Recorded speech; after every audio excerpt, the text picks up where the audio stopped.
I'm California personal injury attorney Neil Shouse. I get calls all the time from people who say, I was in a car accident and the other party was at fault, but they don't have insurance. What can I do? The answer is that you really have three options. First, the best option is to look to your uninsured motorist coverage. This is optional coverage in which your insurance company pays you when the other party has no insurance or doesn't have enough insurance to cover your damages. 2. Sue the other driver personally. Maybe he has a house or a 401k or other assets you can collect on.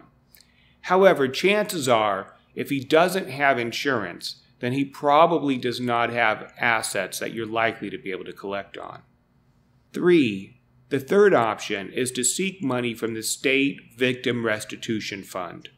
Because drivers are required to maintain car insurance, a person is breaking the law if she drives and causes an accident without it.